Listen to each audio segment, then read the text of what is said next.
মই এই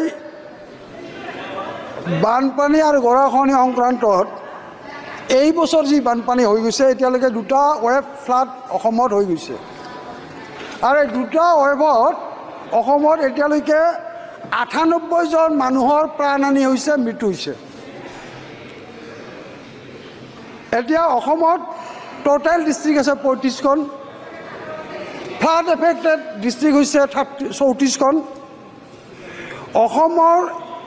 অসমত ভিলেজ আছে 26,395, তাৰে ভিলেজ এফেক্টেড হৈছে 7,279, ডেট ইজ 27.5% ভিলেজ এফেক্টেড হৈছে।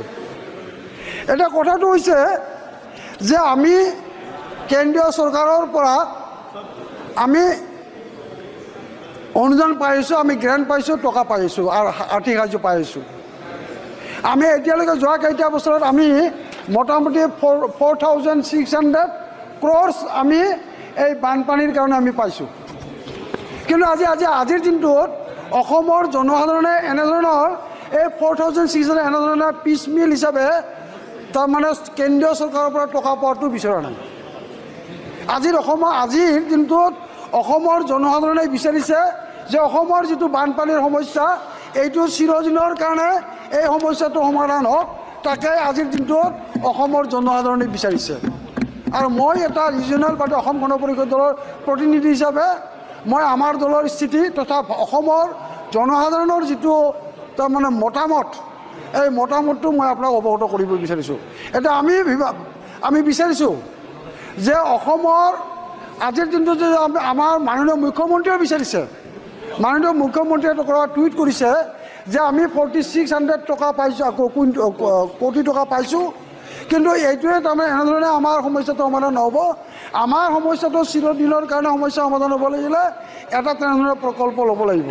গতিকে যিটো কথা আজি এই বাজেটত উল্লেখ কৰা হৈছে, এই বাজেটত উল্লেখ কৰা ধৰণে আমি বিচাৰিছোঁ যে অসমৰ যিটো বানপানী আৰু গৰাখহনীয়াৰ সমস্যা, এই বানপানী আৰু গৰাখহনীয়াৰ সমস্যাটো চিৰদিনৰ কাৰণে সমাধান হওক।